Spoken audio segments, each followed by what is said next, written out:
Oh my god, I knocked over the bird. Now I'm in trouble. You know I did that on purpose, right? Because you're garbage. Skip it up and that up. Hey everybody, I am the Michael Pachter of gaming news regurgitating commentators on YouTube, where I'm wrong about a lot of things, but I knew I wasn't wrong about this. I knew this was a hill I could die on, and even though that video got a decent amount of views, there was a lot of people that were angry at it. What video am I talking about? I didn't even explain myself yet because I'm a dumbass.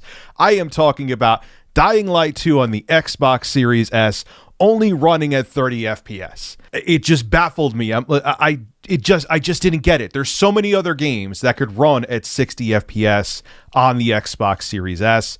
Why couldn't Dying Light 2? The only thing I could think of, even though I am an armchair engineer and can't even count to 10 with my fingers, so don't even dare make me try to code, is that the game wasn't optimized well.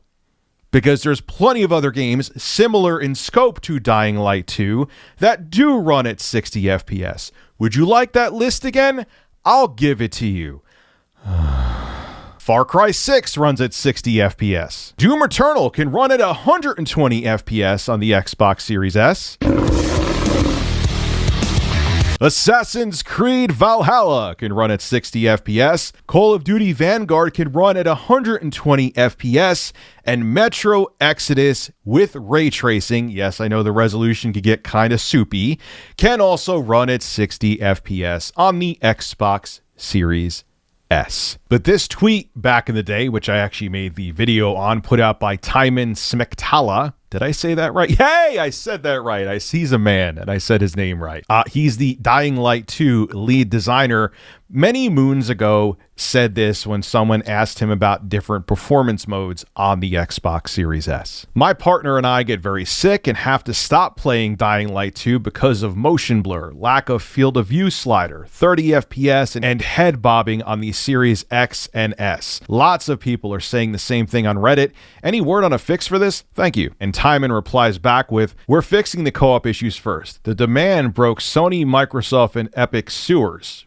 I think he means servers. I don't think he means sewers. If it broke their sewers, then that would be disgusting. Motion sickness will be addressed in the first upcoming patch. Field of view plus motion blur will be considered for the next patch. 30 FPS on Series S will be looked at, but the console's GPU is holding us back. Now, I gave you the examples of all of those games before, which are, most of them are fairly similar in scope to Dying Light 2, so I called bullshit when he said that. Again, I can't code to save my life, but I do have this thing, most of the time, called common sense. Well, guess what?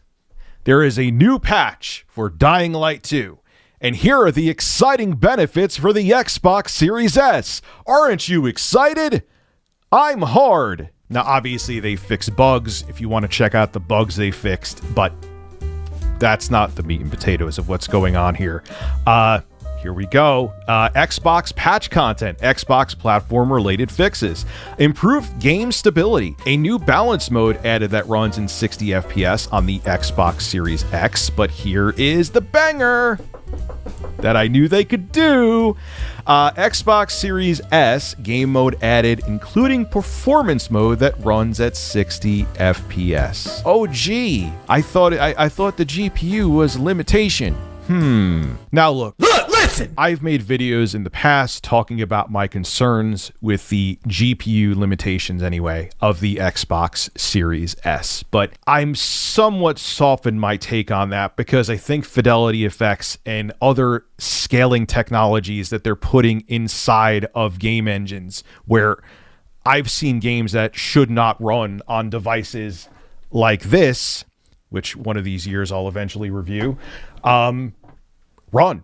Especially with AMD. AMD integrated graphics because their drivers have such great support. I've run Halo Infinite. I don't even have a Steam Deck yet on devices like the Aya Neo Next and the Aya Neo Retro Power at a solid 30 FPS playing Halo Infinite on the go. My point being, and that's not to try to shill any of those devices, my point being is that the engines are getting more scalable for these games where they could run on much less powerful hardware. There was no way, granted the chips or the SoCs that were in like the original GPD Win were based on Intel Atom chips that were potatoes, but the game engines even 6 or 7 years ago didn't have the scalability options that they have now. I accidentally turned on the 1X player and it now sounds like a blow dryer, excuse me. Why did you do that? So even though I still have my concerns somewhat about the longevity of the Xbox Series S, I have softened my take somewhat because I see developers really making their game engines more scalable to work on much less powerful hardware. So that's a good thing. But my point being on top of all that too is that I knew with all the other games out there that were running at 60 FPS, especially like Metro Exodus running at 60 FPS with ray tracing on the Series S, how the hell could have Techland not got Dying Light 2 to run at 60 FPS? So I'm glad they listened. It'll make the game a much more enjoyable experience for Xbox Series S owners. And yeah, if other games could do it, Dying Light could run at 60 FPS on the Series S too.